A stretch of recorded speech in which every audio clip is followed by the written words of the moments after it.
Great. So people are joining. That's great. Great. I think we can start. Today, I'm really excited to welcome you all to our another event around design ops engagement models, where we would like to share more and discuss more things around how design ops could be integrated into the organization and where we are sitting inside the org chart and what kind of engagement models do we have. First things first, I would like to welcome our speakers and let's make a quick introduction. Jackie, would you like to go first and introduce yourself to the community? Absolutely. Hi and welcome, everybody. A big thank you for coming out and spending your time and day with us, hearing us chat about this really great topic, engagement models. I'm Jackie Ajou. I'm a design ops lead at Roblox. I've been at Roblox for a little over 4 months. And I previously worked at Electronic Arts as their design ops. I have had only experiences as an army of one. So really excited to talk to you today about my experience in both my roles across EA and Roblox. That's great. Thank you, Jackie. Basil, would you like to go next? Yeah, definitely. I think Rayleigh is in, but she needs to be promoted. But I will go. My name is Basil. My pronouns is he and him. I'm a design ops person, I think, at Wise, which is a fintech company based in London. I've been at Wise for a year. I worked as design operations before that at another company called ClearScore. I've been in the industry for about 3 years as design operations. Before that, I came from like a product and proposition and project management background. And before that, I was in financial sector, mainly banking. And I'm always excited to talk to people about what I've learned and learn from each other in this community. I think it's great that we have these platforms. So happy to be here. And thank you everyone for coming out. Thank you, Basil. Kristen, would you like to go next? Yeah, good morning or good afternoon or good evening. Thanks everyone for joining us. I'm Kristen Engels. I'm at Zillow. I am a senior design program manager at Zillow, and I joined in April, so I've been there for about 8 months now.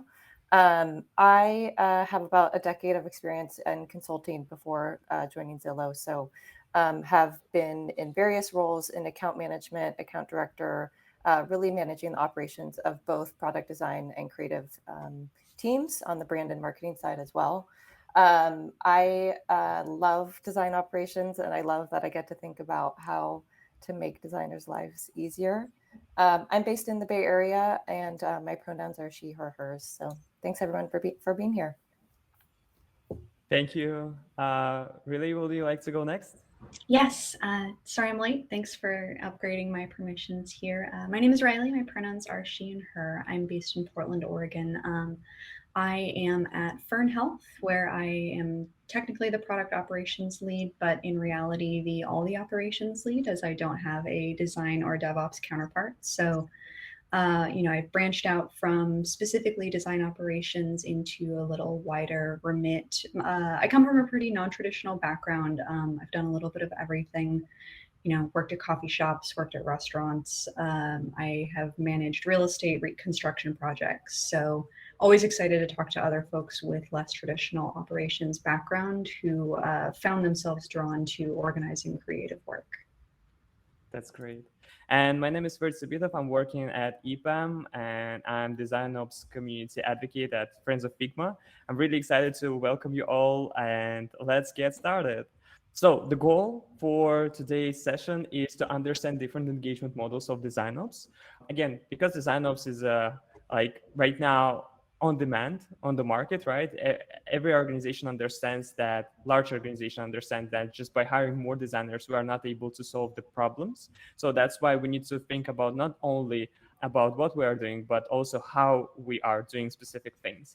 I'd like to temper my story as really the context from my experience really is someone who has a growth mindset, trying to understand my place in the world of design ops. And I'd love to share a little story about how we're organized at Roblox, and also how I was organized at EA. Really, just a very common model. So let me post this in comp and these little. Oh, I broke it. Okay, I'm gonna move this down here. Yeah, we will move it. Okay. So yeah, I'd like to draw your eye to this model that I broke out here. And I'm really going to tell you the story of a disembodied DesignOps army of one. Really, it's a person of one. And disembodied, really, I think the crux of the story really is like, what is my place? How do I create impact? How do I move forward and be the person who I want to be, and really make really great impact across the company and across the design team. So the way we're organized at a very high level, we've got our VP of design at the top here. We all kind of roll into speaking with him at EA, who was the head of design ops, is the same. We have a head of research, and we have our design guild. So essentially our group of folks who work across verticals and are looking at the product holistically for a comprehensive experience. And they're essentially the folks that are, diving into different verticals and finding areas of similarity. And then at the very bottom here, you have these verticals. You have these groups, these different kind of nuclei of groups that are focused on different areas of the product. In every vertical, it'll be very different.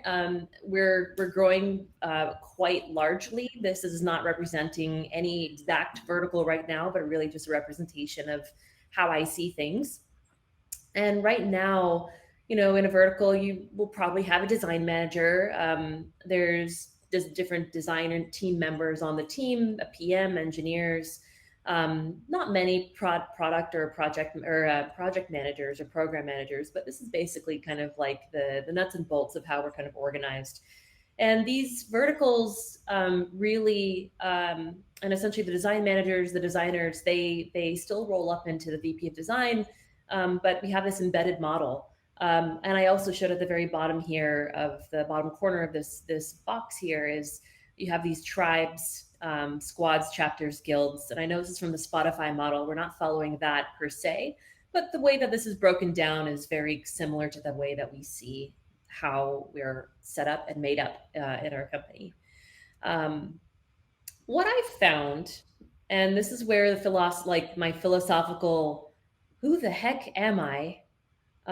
This is where my story comes in. So I was hired as a design ops team of one at EA, Roblox, and this is a very nascent field, especially in the gaming industry and the metaverse industry.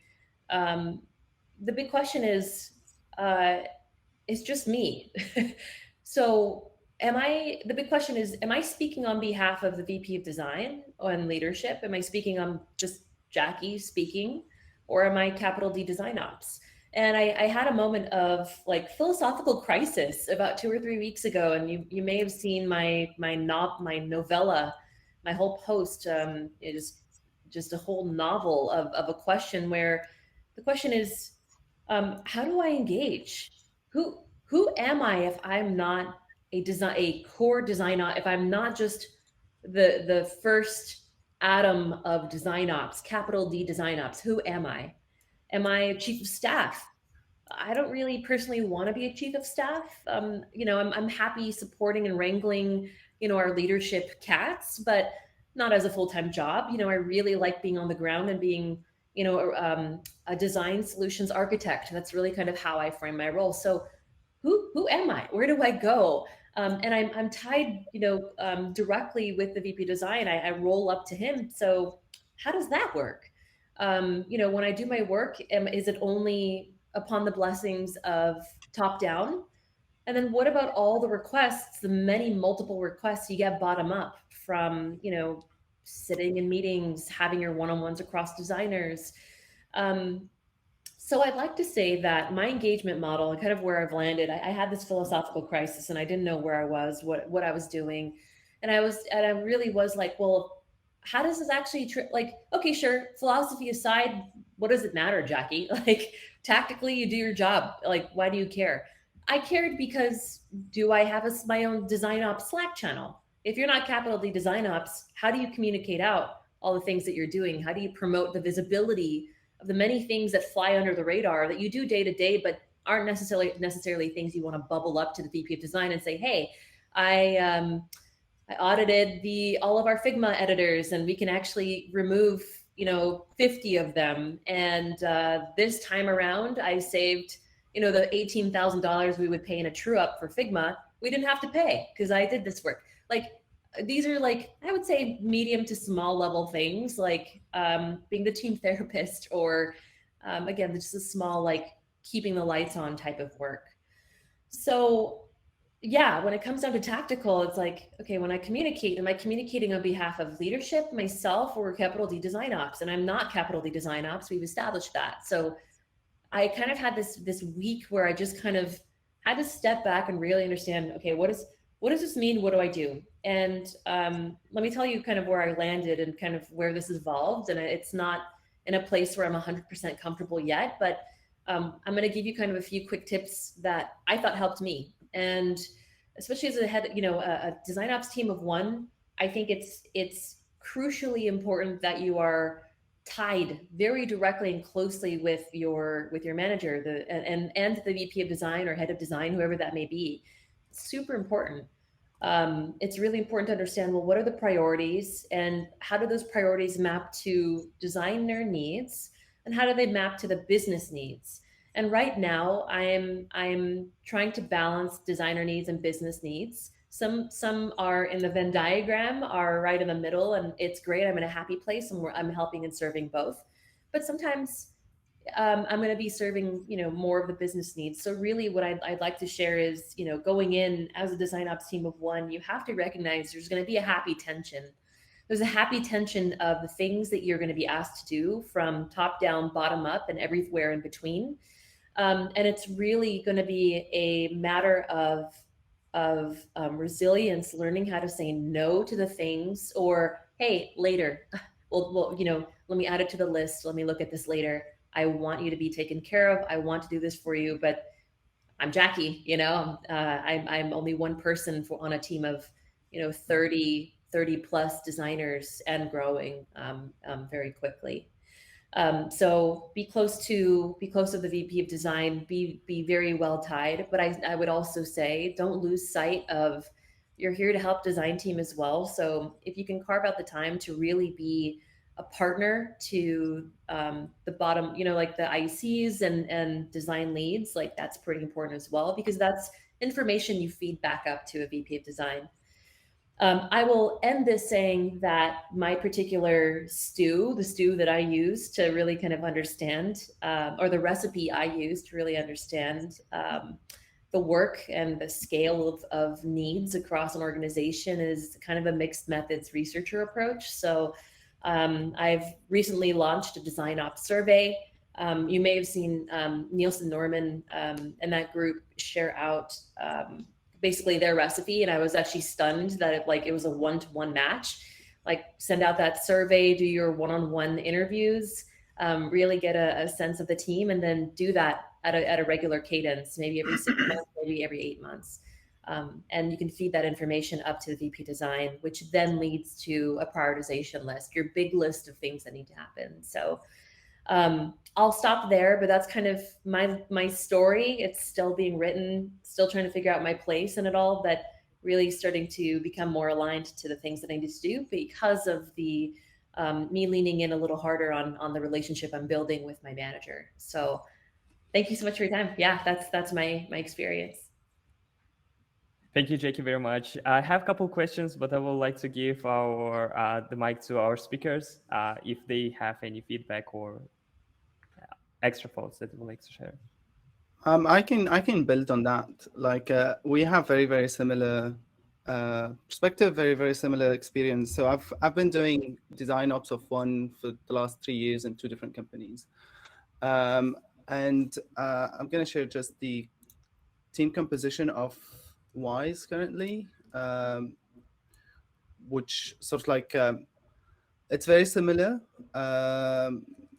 Again, this is not a representation of the size. This is just a sample. So the size of the team, design specific, is about 75 people now. We have design operations of 1 person, and we have a research operation for 1 person. We have similar structure of like VPN directors, and then you have tribes, and the team is embedded. But then at the bottom, you can see we have branding creative, which is a sort of like a service model. So they sit across all teams, and they work in a sort of like an agency model within our company. And it is the same sort of like problem, so to speak, which is like, where do I sit? How do I communicate? And I've always thought of design operations as something that would float on multiple altitude, trying to figure out what the problems to solve. And I always followed the same pattern that Jackie was talking about, which is sort of like launching a survey, trying to collect what are the main pain points of the design team, and where can design operations be of help. Again, similarly, I think having a clarity from a leadership perspective of what they want from design operations, or where they think design operations have a strong impact, is important. So one of the things that I worked, before working at Wise, I worked in a smaller company called ClearScore, where the design team was about 30 people. And we had one director and two heads, and my relationship was with the director directly. And that helped a lot. Moving to Wise, I started working with 3 directors, and that changed things dramatically. Like having 3 people to talk to and trying to figure out what is important is different, because like all of us, I think on this call, everyone has a different perspective of what design ops mean. And I'm sure we'll hear from other speakers where design ops is totally different than what I might be thinking about it. And then similar with the directors, every one of them have different perspectives, they have different priorities, and sort of like getting that clarity was very important. So I think talking to the VP and being in contact with that person is important. Another thing that I've learned is design operations, and I think this is very important if you can sort of like lean on it all the time. Design operations is a neutral player in the design function. So you'll find yourself that sort of like middle person between the leadership team and the rest of the team. I used to describe it as sort of like the glue of design. But I'm going to also post something that I'm going to talk about next week in a different talk. No promotion, but no, you can. It's okay. It's the Design Assembly, the London chapter. So I'll be also talking about what I think is the important skills of design operations, based on my experience. But one of the I like this, so I took it and I stole it. So this is what one of the designers have told me, basically, when I was talking to them about what design operation is to them. Because as I said, I used to describe it as the glue, but I like this idea because basically, if you think about it, if your teams are embedded, if your designers are embedded, they're literally out and about doing their own thing. And design operations is often trying to kind of like get them back for more centralized stuff and for more culture-related, people-related, career-related, or processes, or like tools like Jackie was talking about, and sort of like admin stuff. And that can be hard, and that can be draining emotionally, to try to drag these people out of their daily job to do something, out of their way. If you think about them, they are your users who signed up for the job that they're doing, and what you're asking them to do is an extra on top of their job. So how can you do that? So this is where you lean on a lot of emotional intelligence and sort of like link with people. And I think once you start building that trust, you will find people coming to you with their problems that they don't usually talk to their leads about or their managers about, because they have that sort of like, you become a confidant for those people, and hence you become a link between them and the leadership. And I think that's my engagement model. And then once you establish that within design, you start stretching out outside. And I think the rest of the speakers can sort of like agree on this. You find yourself talking to finance, talking to people team, talking obviously to product and marketing and engineering leads, and you start stretching outside of design and become that link. And if you are a person of one, good luck with that. You can do as much before you go bonkers. So it is what it is. Often we are a person like a team of one. it's good to set that expectation of how much you can do as a one person.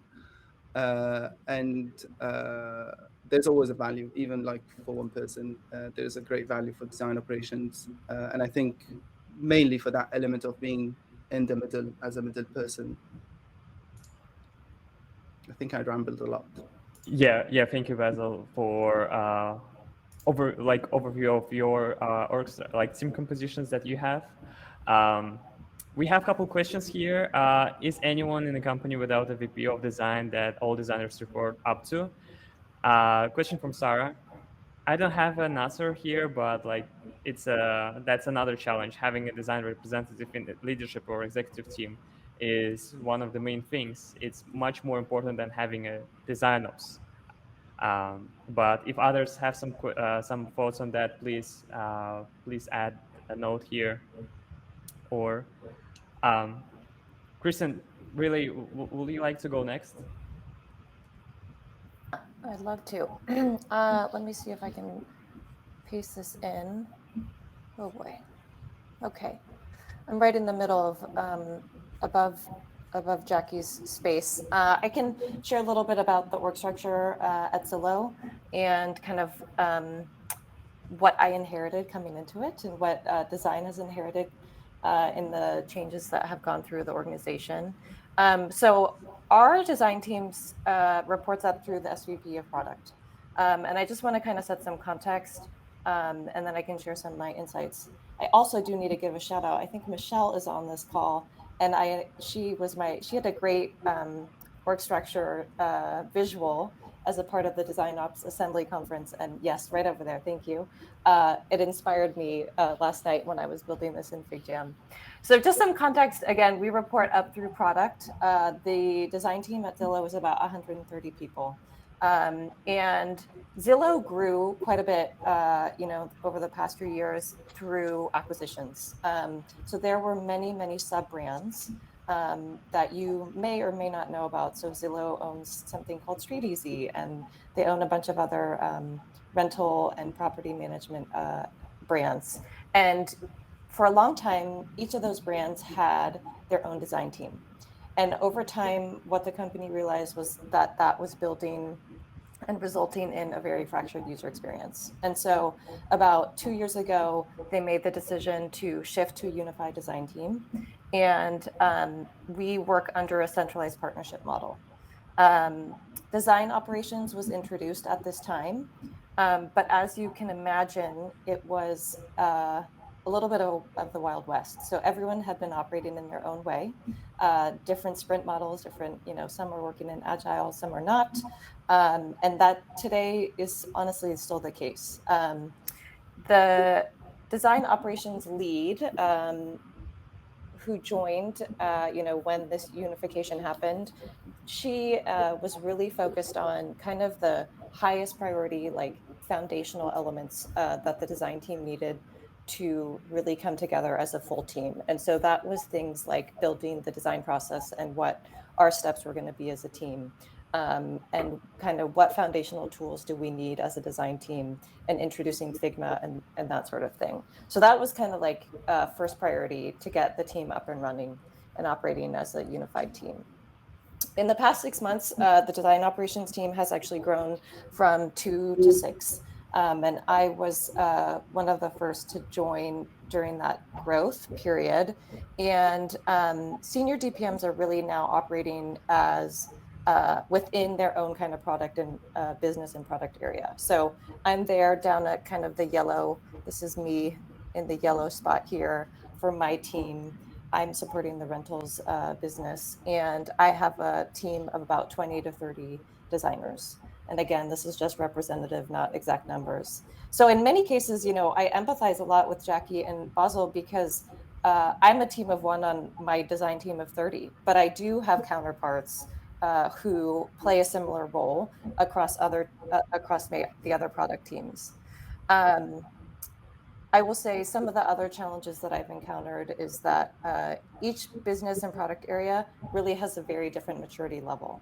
Mm-hmm. And so when I came in, full disclosure, like we had not done any planning or prioritization. That just had not been happening before. And so those were kind of the foundational elements that I needed to turn my attention to really, really quickly to be able to get the design team, kind of positioned for success. We do have very few other operational counterparts across the organization. So there is a growing number of TPMs and kind of DevOps individuals, but there's not that many. And same with product operations. It's just not something that has been a priority, but it's changing. And that's exciting to have those counterparts so that we can begin to standardize across these teams, because that's kind of the ultimate goal. And just some, insights from my experience so far. The DPMs here, and let me actually add another. Can add 2 other diagrams. Because of the scope that I'm managing one product team with a product design team of about 30. I really am focused kind of like in between what I would say is the program level and the portfolio level. So because of this, individuals like myself and my colleagues, we really need to be pretty senior and experienced to be able to run on our own and to determine what are the needs for our team explicitly and how we can develop best practices, ultimately with the goal of being able to standardize across the org. But we haven't gotten there quite yet. What other things? I think what we've learned so far overall is that DesignOps is definitely paving the way for other operations across the company, which is exciting. People, we grew quickly from 2 to 6 in the past 6 months because people were excited about the work we were doing and they were seeing the benefit and people were asking for it. And we really just scaled that way. Like people saw it, and that doesn't mean that everything is perfect by any means, but all of the small steps that we've been making and that I've been making have a huge impact on the team, and they're ultimately improving the design work and the output. And I think the last kind of things I'll say is that for me getting started, DesignOps didn't exist. I have to explain what I do and why I'm here. And I went on a listening tour to speak with everyone one-on-one because I really truly believe in having an engagement model that is built on that personal relationship and trust. It's time intensive, but I think it proves itself, the benefit out, in the end. So I listened about their pain, and identified the pain points and what was going well. And I built a roadmap for the first 6 months and then have executed on that. And then built that trust to be able to, have a backlog of items that people are bringing to me, and then use a level of prioritization to determine what I should work on. Last thing I'll say is that I think there's no one right way to do this, and it depends because there's so much on the history of the company and the history of the design team and the maturity. And so, as for DesignOps professionals, like I think we all kind of have we may all be generalists and we may, have certain skill sets that help us manage change management and that sort of thing. But ultimately, I think you have to find kind of the type of team that you want to work in. And some may really flourish in being a design ops team of one. And some may want some other operators that they can, work with. And I think that's kind of a personal choice and also part of like career path in your own career journey. Yeah, thank you very much, Kristen. Like, I really like the way how you visualize, and you have DPMs. Like, but do you have program managers inside your company? No, there are some, not within my org, but historically, some of the program managers are really doing product managers' jobs. And that's actually something that we're working on right now, is defining and clarifying the roles between a project manager, a program manager, and a product manager. Because historically, there has been quite a bit of overlap across those 3 roles. Yeah. But we don't have embedded, kind of like a Facebook or an Amazon model. We do not have embedded program managers who are project managing each project for the most part. Thank you. Thank you. Great. So we have a couple questions here. What if the DesignOps person is the first cross-company design person and not a VP of design? There are some responses. I would ask who hired them. They are the person to lean on. Is there an option to connect with the person who hired you and other SFN leads and have quick capture needs session where you can evangelize your role and also position yourself? Yeah, I believe this is like really great answers. We already spoke about the surveys. Workshops are really helping. Just again, as Jackie mentioned, evangelize the value of design, and also personally, I like to do the journey map of designer, how he is interacting with the product and how he is interacting with the practice within the design practice. If we're speaking about how this person interacts with the product, we can visualize all the phases and show where we have some issues. For example, when we're doing research, we have an issue of recruiting participants and doing some legal work there. So again, by capturing all the notes from the different teams and presenting and like evangelizing the value of design and showing the challenges that we have right now, and out of these challenges create a roadmap. This is I think that will be a great start. And dear speakers, if you have anything to add to this question, please share.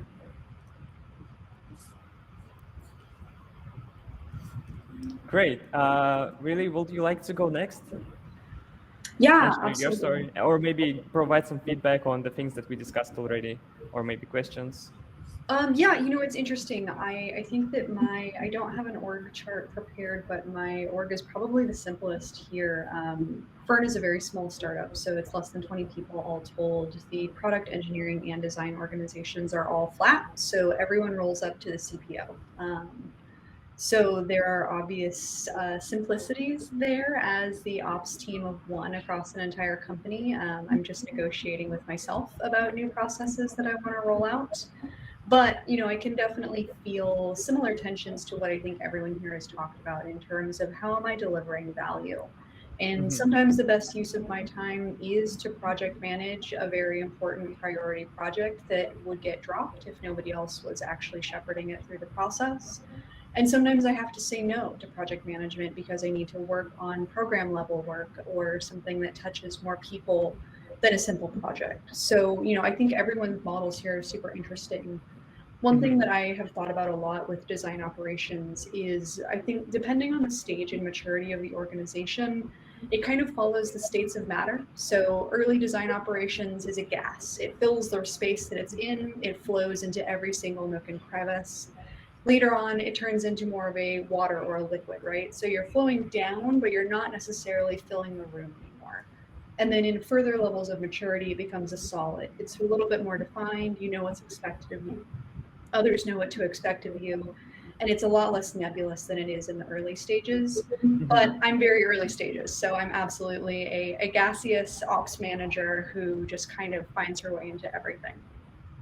Yeah. Thank you for sharing your thoughts. I also think that the main insight out of this session is that different engagement models are mapped with different maturity levels of your organization. I will add a couple things here. Let me just copy and paste that into here to the bottom.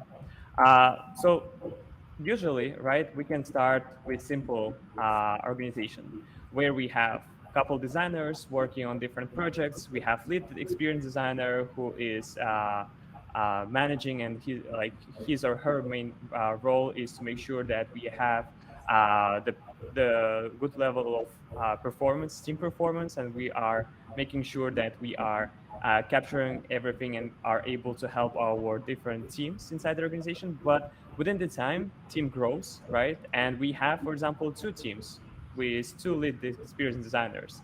Again, we might have different naming conventions inside each orgs, right? How people are naming their roles.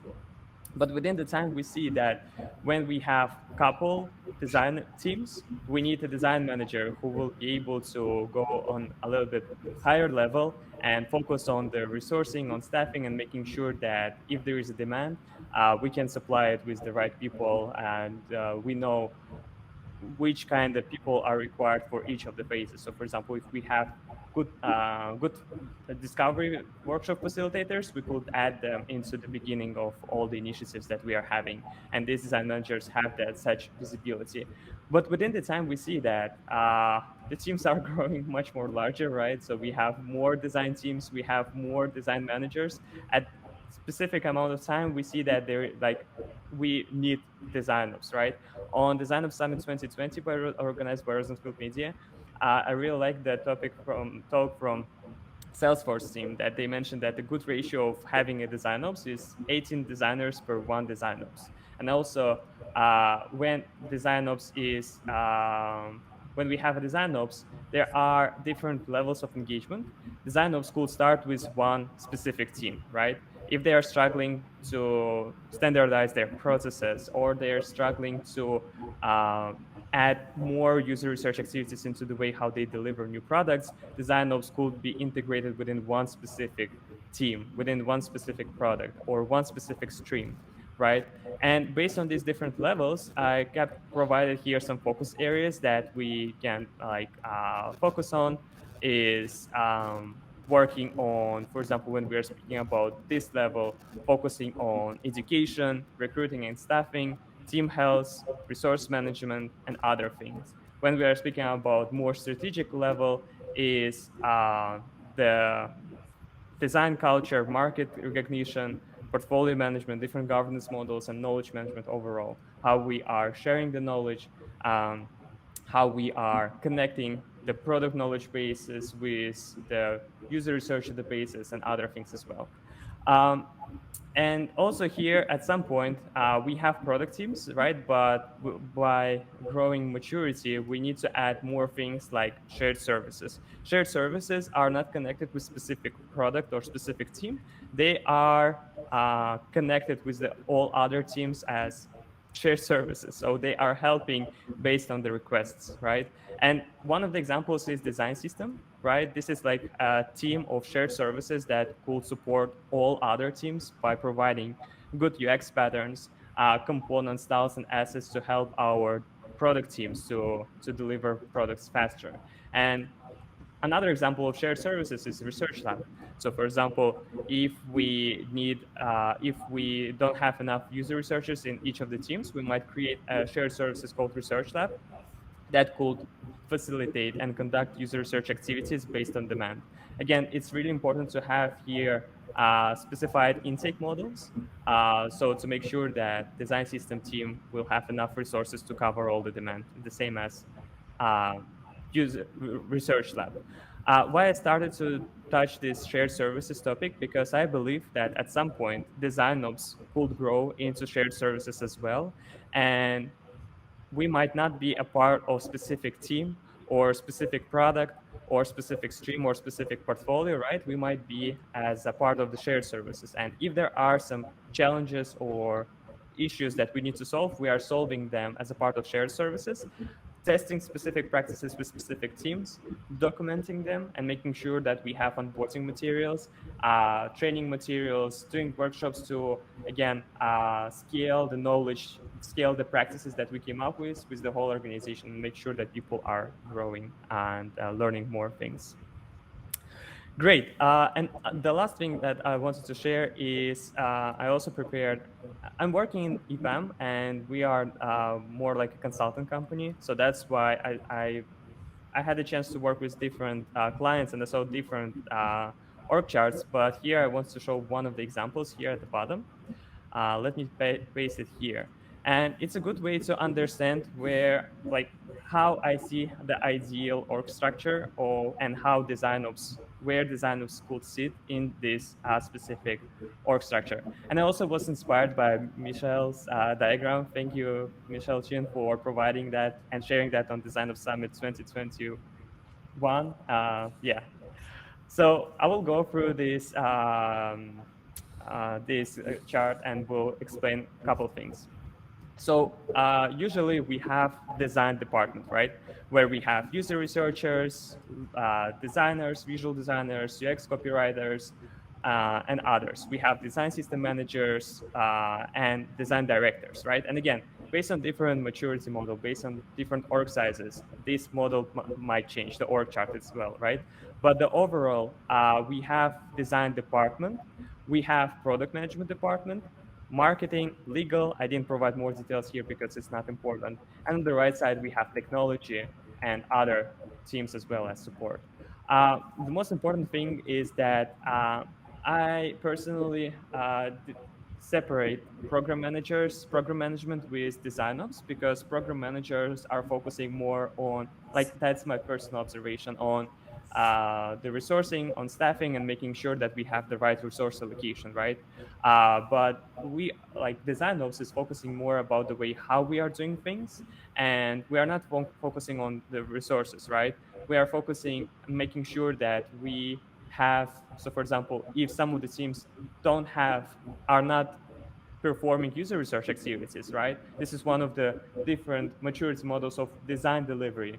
Are we, like, I have my own model based on the Lean UX, where we have learn, build, measure, learn phases, and like different levels of team maturity models based on that.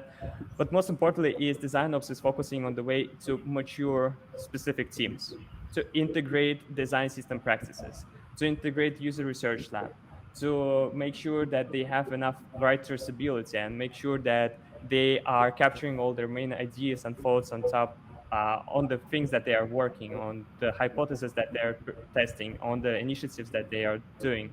And what I believe, what I really like, is that operations, and again, I was inspired by Michel's Chin diagram, that operations is not a part of like any department, right?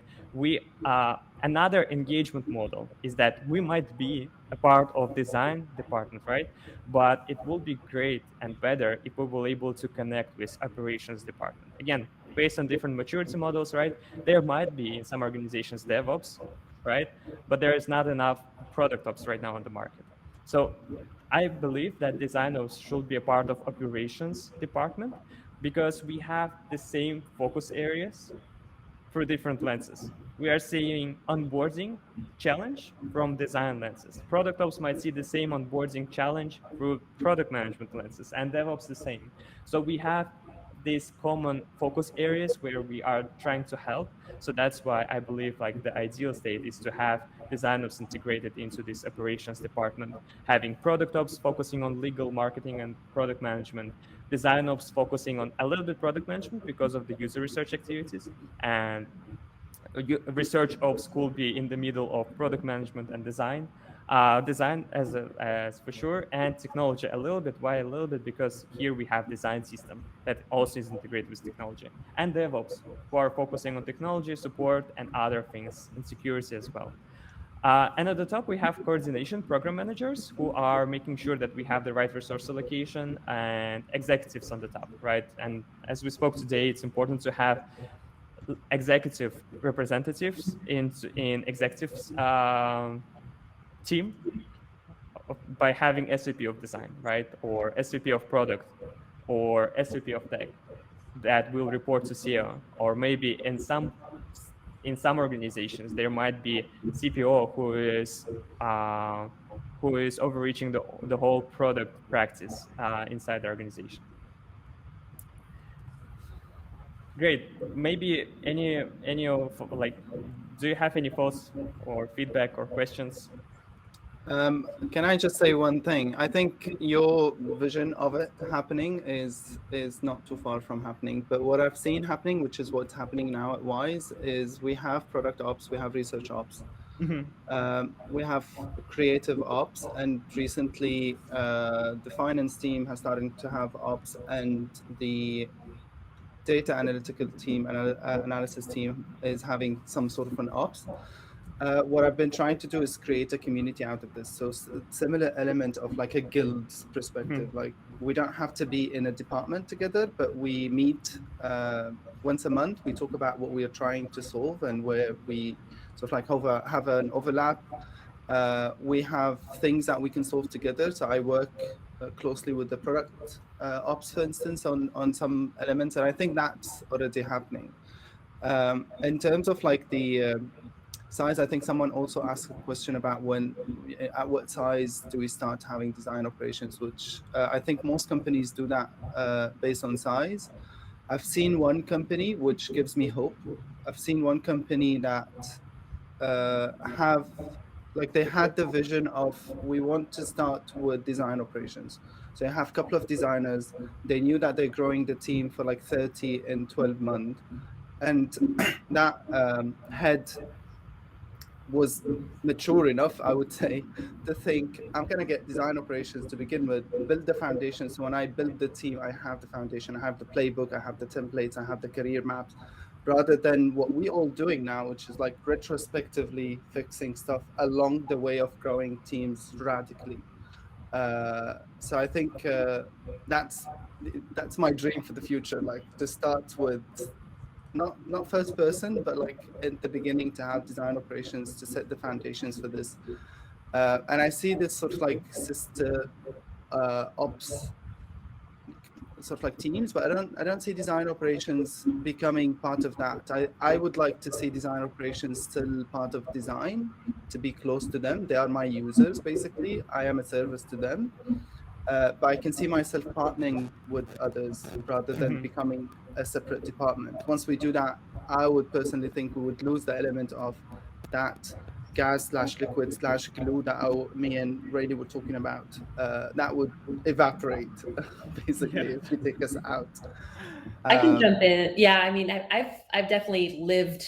I lived the movement from working directly in the design team as the design ops person at EA, and then kind of my role changed to it moved into this model where design ops became part of operations, but very slowly.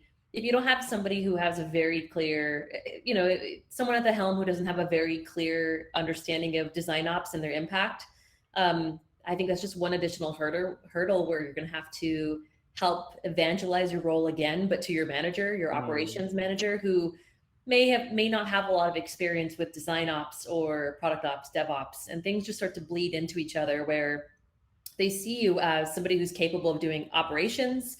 And then you see yourself doing, and this is kind of like, this was just my experience. I would love to live in a future where things are bucketed this way, but my experience really was, it started to bleed into product ops, for example, or, a lot of the stuff I was doing was DevOps as well. And it came to a point where I was no longer design ops. It was becoming less and less the percentage of the work that I was doing that I care most passionately about. So, a tale of caution from somebody who's lived this, where I think this model can happen and can be successful, but you need somebody at the helm who truly understands the value that each of these kind of distinct disciplines bring, but also kind of the similarities that they all have as well. What other folks are writing here is having like regular check-ins, or having like, a community of practice, or like a group of people who are product minded. And I think, it's very lonely being design ops team of one. So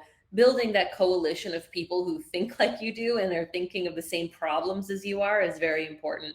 And in lieu of having like an actual team or operations group that, in your org structure, that becomes kind of like more of a finite, discrete type of way of working. You then have like instead like a group that you can tap, and also people that you can, that can be your soundboard, because we often become the therapist for the team, and it really can be a little bit draining. So just word of caution, but also optimism as well. I think there's a balance to seeing kind of the trade-offs of a model like this. Yeah, to piggyback on what Jackie was saying, and maybe a little bit of the pros column flip side of that, I think that finding allies in other ops teams makes any process rollout so much smoother, and you're also gathering really vital requirements that are maybe not apparent to us because we're so embedded with our design teams, right? Yeah, that's true. And Kristen, I also really like your note here on having center of excellence. This is like much more mature design organizations, right? When I added here, thank you for sharing. The level of center of excellence who are responsible for like having competency metrics, skill metrics, and like overall knowledge management inside design department. So yeah, this is like the most advanced version of. I think, and ours is very new. Ours is definitely not the most advanced, but it's because operations has grown and there's been kind of this lack of role definition between project and program and product. It's kind of a retroactive approach to try and unify what a lot of these operators are doing, and try to identify templates and best practices that we all have been doing and actually doing a lot of duplicative work to then really surface a best practice and try and standardize. It's very new, and it sits across all of the product and design team, actually in the entire org. So I'm really curious to see what happens with that. And more than anything, I'm just making sure that, I want to be a part of that and be able to share some of the successes that we've had. And I took it kind of a step further to set up a regular check-in with my newly formed product operations team, because we're solving the same challenges. So it's good to have that regular cadence. Yeah, thank you. Yeah, thank you very much for joining the session. Sorry we didn't cover a lot of questions because we had really interesting topics to discuss and share. But thank you all for joining. It was a great pleasure to having another open panel discussion with all of you. I'm really excited that next event will be around prioritization. So that will be another interesting topic on how we are gathering all the challenges and how we are prioritizing them.